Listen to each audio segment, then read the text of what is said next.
Now, against the backdrop of possible US military action in Syria, Mike Pompeo, the man who could be America's next Secretary of State, has appeared to confirm reports that back in February, some 200 Russians were killed in clashes with US-led forces in Syria.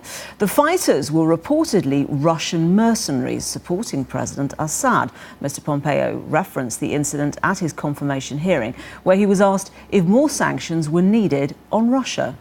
Vladimir Putin has not yet received the message sufficiently, and we need to continue to work at that. But it hasn't just been sanctions. The largest expulsion of 60 folks was from this administration. This administration announced a nuclear posture review that has put Russia on notice that we're going to recapitalize our deterrent force in Syria. Now, a handful of weeks ago, the Russians met their match, and a couple hundred Russians were killed. The list of actions that this administration has taken, I'm happy to walk through each of them, but I don't want to take up much more time. And I appreciate the list that. is pretty long, man. Confirmation hearing, therefore, Mike Pompeo. With me in the studio is Yuri Vendik. He's from BBC Russia Service. What do you make of what is being said there about Russian mercenaries being killed by US-led attacks? It is actually very interesting because there have been a lot of noise about that incident, which took place not a couple of weeks ago, as Pompeo said, but a couple of months ago. Well, indeed, in February. In February, on the 8th of February, between 7th and 8th, somewhere in the night. And so the incident was... Initially, there were reports and even semi-anonymous accounts of the witnesses of the Russian mercenaries there, that there were actually up to 300 dead and wounded, and all of them were members of that Russian private military company, Wagner. But then the numbers were never confirmed. No Russians, no Syrians, neither well, indeed, Americans. Russia has not brought this to light. Why not?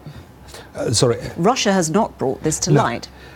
No, and the numbers were never confirmed, even by the Americans. And now, when the former head of CIA, just by the way, mentions that 200 of Russians were killed, that sounds strange. But nobody knows actually what exactly does that mean. Well, yes, I mean it was mentioned as a sign, but in fact it is very significant. And what is Wagner or Wagner? Wagner is unofficial name of a private military company, the Russian private military company, which actually exists only unofficially, because being mercenary is still illegal in Russia. And that's a criminal offense. And the private military companies are illegal also. So that is, say, a company which exists illegally, but at the same time, as we understand, this is a very significant, very important part of the Russian operations in Syria. Sorry, just to interrupt you, Will, the pictures we're seeing now are those of people who allegedly died in these attacks. Now, one might speculate that the reason that Russia has not talked about this before, or indeed it hasn't been talked about before at all, is that domestically for the Russians this would be a politically very difficult, wouldn't it? Yes, it would be politically very sensitive. On the one hand, the official position, the official stance is that with Wagner, those Russian mercenaries, they are absolutely autonomous. They act on their own with their Syrian counterparts there in Syria, and the Russian state and the Russian Ministry of Defense do not have any responsibility for them.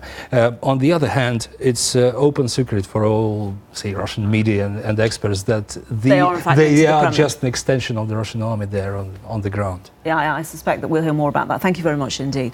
Yuri Vendik there joining us in the studio.